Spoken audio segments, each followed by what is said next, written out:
शंकर भगवान पर काली मिर्ची क्यों चढ़ाते हैं, काली तिल क्यों चढ़ाई जाती है? केवल शत्रु नाश के लिए, लक्ष्मी वृद्धि के लिए, सुख समृद्धि के लिए चढ़ाई।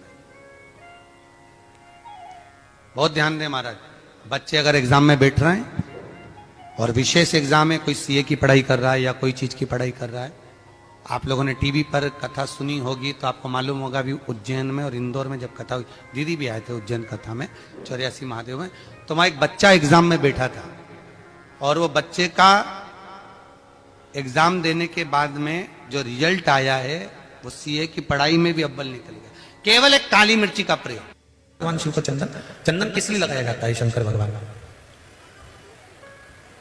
चंदन, हम पीले चंदन की बात कर रहे हैं कि पीला जो चंदन है वो घिसकर भगवान शंकर को किस लिए लगाते हैं? तो कहा चंदन लगाने के दो कारण हैं। एक,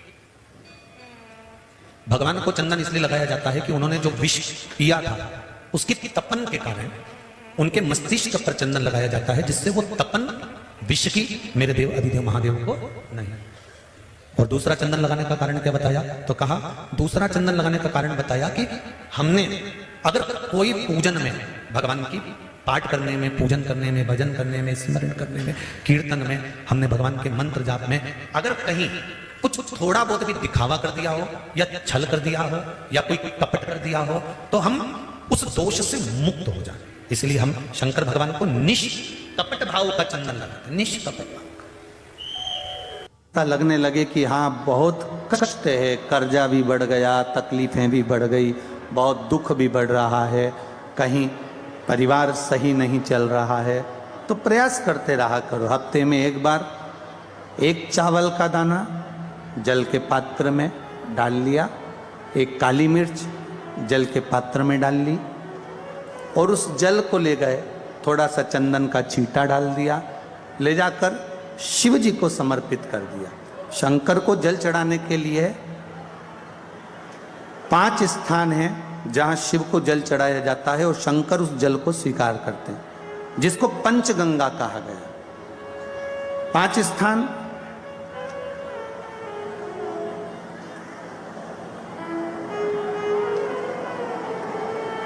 अच्छे से समझ लीजिएगा, जब भी शिव मंदिर में जाएं तो ये 5 स्थान शिव को जल चढ़ाने के लिए ये रखा है। शिवलिंग,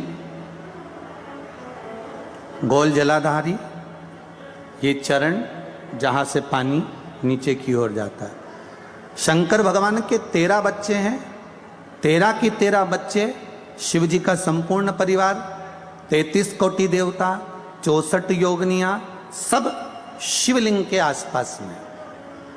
आप शंकर जी के मंदिर में जाकर ये कभी ना विचार करना कि पार्वती जी को ढूंढना पड़ेगा या गणेश जी को ढूंढना पड़ेगा या कार्तिकेय जी को ढूंढना पड़ेगा या भैरव को ढूंढना पड़ेगा। हमें शंकर के मंदिर में जाकर किसी देवता को ढूंढने की जरूरत नहीं है। जहां शंकर भगवान का शिवलिंग रखा हुआ है वो माता जी का हस्तकमल है, माता पार्वती जी का स्थान है। जहां शिवलिंग रखा है वो शंकर भगवान है। जहां जलाधारी है उस जलाधारी के पास में जहां पानी बहता है बीच में अशोक सुंदरी का स्थान है। जहां से पानी बह रहा है उसका राइट भाग वहां गणेश जी का स्थान है, लेफ्ट भाग कार्तिकेय जी का स्थान है। शंकर भगवान के ऊपर जो जल गिर रहा है वो शंकर भगवान की 5 लड़कियां, जया, विषहरा, शामली बारी, दौतली, देव, ये शंकर जी की 5 बेटियां ऊपर हैं। जहां से पानी बहकर उस निकासी से, जहां नाली बनी रहती है, पानी जहां से निकलकर बाहर मंदिर के जा रहा है वो 33 कोटि देवताओं का स्थान है। इसलिए सारे मंदिरों की परिक्रमा हो सकती है पर शंकर जी के मंदिर की परिक्रमा नहीं करते, क्योंकि वो जल जो जा रहा है वो 33 कोटि देवताओं का स्थान है, उसको हम लांघ नहीं सकते। वो स्थान जल चढ़ाते समय आप इसका स्मरण रखें। पानी का जब पात्र लेकर जाते हैं मंदिर के अंदर, सबसे पहले शिव जी का जो जलाधारी है उसमें राइट भाग पर अपनी मनोकामना कर कर जल चढ़ाएं, फिर लेफ्ट भाग में चढ़ाएं रोग मुक्ति के लिए।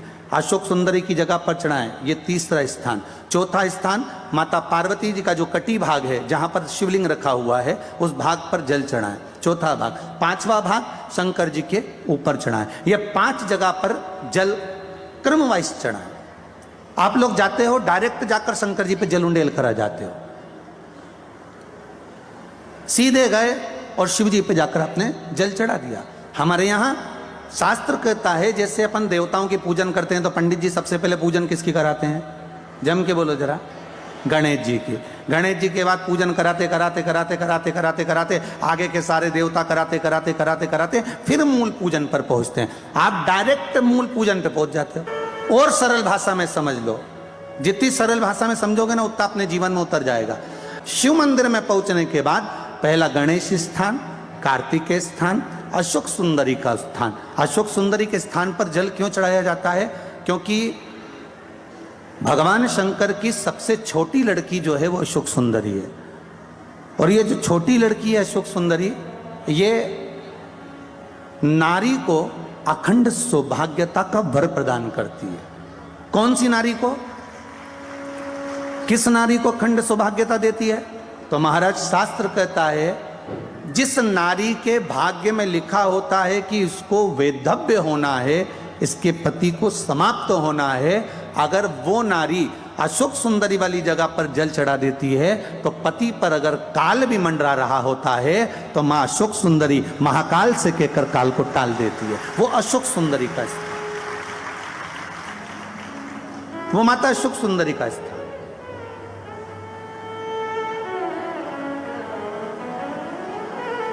जल चढ़ाने का एक नियम है। यहां जल चढ़ाया, फिर कार्तिकेय बाबा को चढ़ाया, फिर अशोक सुंदरी को चढ़ाया, फिर कटी भाग पर। ये कटी भाग बड़ा विशेष भाग है महाराज, बहुत बहुत ध्यान दीजिएगा। दूल्हा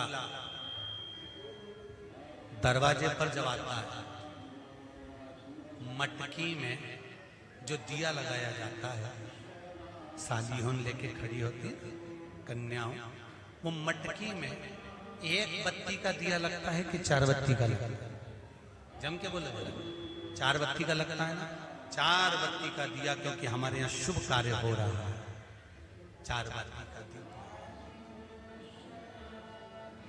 तुम्हारे यहाँ प्रतिदिन घर में आरती करते होगे तो जो घी के डब्बे में भींगी भींगाई बत्ती रखी रहेंगे उसको निकाल के धर देते। बोलो सही है गलत है? निकाल के धरी, माचिस से लगाई, तन मन धन सब कुछ तेरा, और आरती कर पुरा के घंटी बजा के भोग लगा के शक्कर रख के भगवान को प्रणाम करके चली जाती। अब तुम्हारे यहाँ सत्यनारायण भगवान की तुमने कथा करवाई तो जो घी की बत्ती लगी वो तो लगी, उसके अलावा एक दिए में कपूर अलग से लगाया। मतलब कितनी बाती हो गई? एक घी की हो गई, एक कपूर की आरती हो गई। जजमान लोग यहाँ आरती करते हैं, उसके बाद में कपूर फिर जला देते हैं। उसका कारण क्या है? अधिकता में फल प्राप्त करना, अधिकता में फल देना।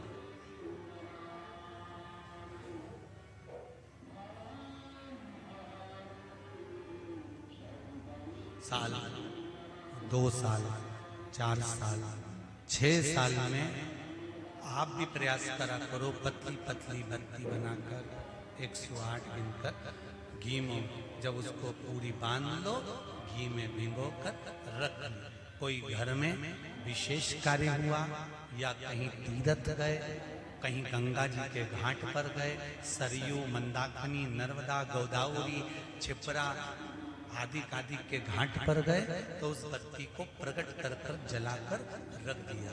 क्या होता है उससे? माता सती ने कौन सा पुण्य करा था जो शंकर भगवान के कंधे पर शव पड़ा हुआ था और शंकर नाच रहे थे? वो सती का पुण्य था कि वो कभी एक सामग्री से शिव को प्रसन्न नहीं करती थी, बहुता में देकर शंकर को रिझाती थी। इसलिए शिव ने उसको अखंडता प्रदान की। शंकर भगवान ने अखंडता दी है उसको, अखंडता।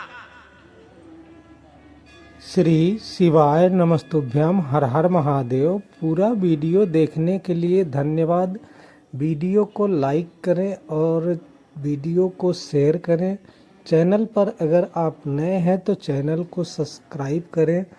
कमेंट बॉक्स में हर हर महादेव अवश्य लिखें। श्री शिवाय नमस्तुभ्यम। हर हर महादेव।